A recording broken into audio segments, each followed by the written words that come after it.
Maharashtra TV news, आवाज सर्वसामान्यांचा। जय किसान, जय भीम, जय संविधान।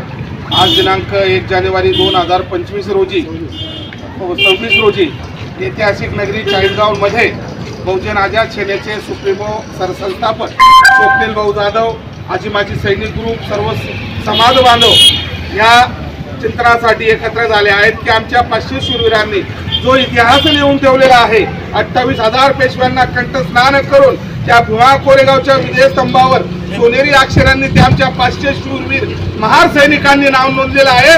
त्यांच्या सन्मानासाठी, त्यांच्या शौर्य दिनासाठी संपूर्ण समाज एकत्र आलेला आहे। त्या 500 शूरवीरांनी आपली हक्काची लढाई लढली, कारण ते माणूस म्हणून जन्माला आले, पण त्यांना माणूस म्हणून जगता येत नव्हतं, म्हणून त्यांनी त्या इंग्रजांना सांगून त्या 28,000 पेशव्यांना संपवलं। निश्चित रूपी मी वंदन करतो, संपूर्ण भारत भूमीला वंदन करतो। ते 500 होते, आता 14 कोटी आहेत। निश्चित रूपी आमच्याशी वाकडे तर मशानीत लाकडं, हा माझा शब्द आणि शब्दावली असेल। या कार्यक्रमाला सर्व आलेले खेड्यावरनं, ग्रामीण भागातले, शहरी भागातले आलेले युवा ताकद यांना मी बहुजन आझाद सेना, आजी माजी सैनिक परिवार, फ्रीदल ग्रुप चाळीसगाव यांच्या वतीने नतमस्तक होतो। पुढील 2 शब्द बहुजन आझाद सेनेचे सरसंस्थापक स्वप्नील भाऊ जाधव हे सांगतील।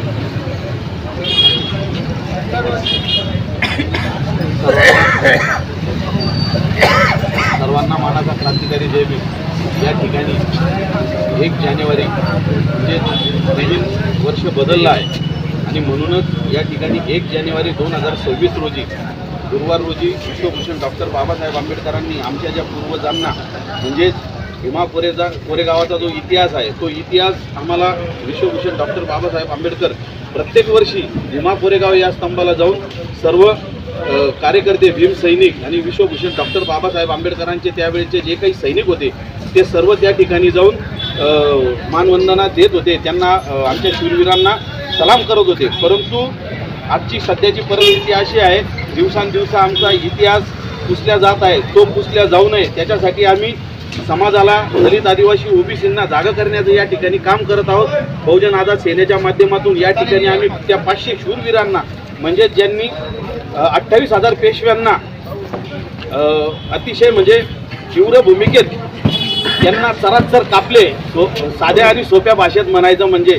आणि भीमा कोरेगाव शौर्य दिन निमित्त आम्ही या ठिकाणी, कारण भीमा कोरेगावचा जेव्हा आमच्यासारखा युवा कार्यकर्ता, इथे जमलेले सगळे युवा कार्यकर्ता जेव्हा तो इतिहास वाचतात, तो इतिहास पाहतात, कारण की इंग्रजांनी त्यांना त्यावेळेची लढाई लढण्यासाठी सांगितली होती, परंतु ती लढाई अनेकांना, या देशातल्या समाजकंटकांना असं वाटतं आहे की ती लढाई या भारत देशाच्या विरोधात लढले होते, कारण पेशवे या देशातले होते असं त्यांचं म्हणणं होतं।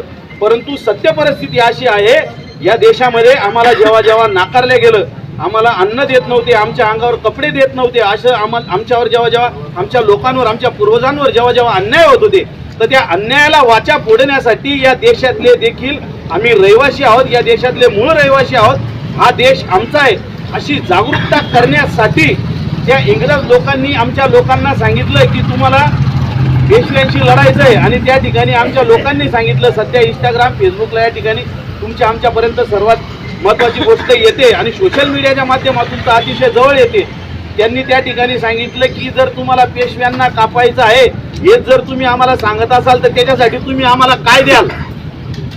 तर त्या इंग्रजांनी सांगितलं आमच्या लोकांना, तुम्हाला आम्ही कपडे देतो आणि खायला देतो। आणि आमचे लोक म्हटले बस एवढ्याशा कामासाठी आमचे लोक पाहिले तर अतिशय पहिल्यापासून लठ्ठ होते, कारण तुम्ही बघा या देशामध्ये जेव्हा युद्धाची वेळ येते तेव्हा आमचं ते महार रेजिमेंट सगळ्यात अगोदर पुढे असतं।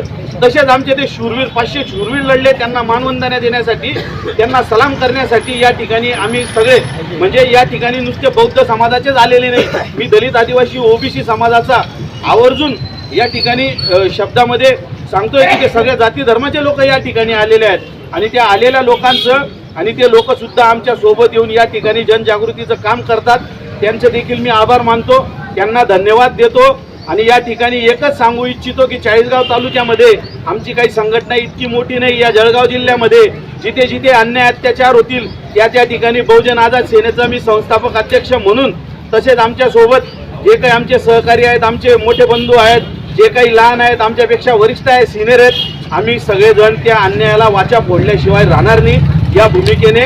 आणि आम्हाला राजकारणामध्ये जायचं नाहीये. आम्हाला ज्या दिवशी जर राजकारणामध्ये जायचं असेल तर त्या दिवशी आम्ही या सगळ्या लोकांना विश्वासात घेऊ. कारण आम्हाला माहिती आहे आमच्या आपसामध्ये खूप छोटे मोठे गट आहे, परंतु आम्ही त्या गटला सर्वांना एकत्रित करण्याची जी भूमिका या ठिकाणी घेतलेली आहे ती या चाळीसगाव तालुक्यामध्ये, जळगाव जिल्ह्यामध्ये कोणीच घेतलेली नाही. त्याच्यामुळे आम्ही ठामपणे निर्णय घेतलेला आहे. आम्हाला मरण आलं तरी चालेल, पण आम्ही कोणाला शरण जाणार नाही. या भूमिकेतून आम्ही लढायला निघालेलो आहोत. या ठिकाणी सर्व जे लोक जमलेले आहेत त्यांचे मनापासून आभार मानतो आणि अवघ्या 5-10 मिनिटांमध्ये आपली रॅलीची सुरुवात होईल अशी सर्वांना विनंती करतो. आणखी आपल्याला फक्त हे बघा, ती लढाई सकाळी 4 वाजता चालू झाली होती तर सकाळी 6ला संपली. आणि आपल्याला सुद्धा जनजागृती करायची आहे. आणि ही लोकशाही म्हणजे नुसतं मतदान नाही, लोकशाहीचा दुसरा मुद्दा हा देखील आहे की या देशातल्या लोकांची जनजागृती करणं. आणि ती जनजागृती करण्यासाठी आम्ही रस्त्यावर उतरलेलो आहोत. आणि आम्ही नेहमी सातत्यानं रस्त्यावरच उतरतो, रस्त्यावरचीच भूमिका घेतो. आम्ही इंस्टाग्राम, फेसबुक, व्हॉट्सअप त्याच्यावरची क्रांती अजिबात करत नाही. खरं आहे ना? आणि तुम्हाला आम्हाला सगळ्यांना माहिती आहे की आपण हे चाळीसगाव शहर 2 तास बंद पण केलं होतं. त्याच्यामुळे लागू नका रे आमच्या नांदी आणि पुन्हा भीमा कोरेगावचा इतिहास घडून टाकू हे सगळ्यांनी लक्षात घेतलं पाहिजे. जय भीम. वंदे महाराष्ट्र टीव्ही न्यूज, आवाज सर्वसामान्यांचा. अशाच नवनवीन बातम्या पाहण्यासाठी आमच्या चॅनलला सबस्क्राईब करा, बेल आयकॉनला क्लिक करा.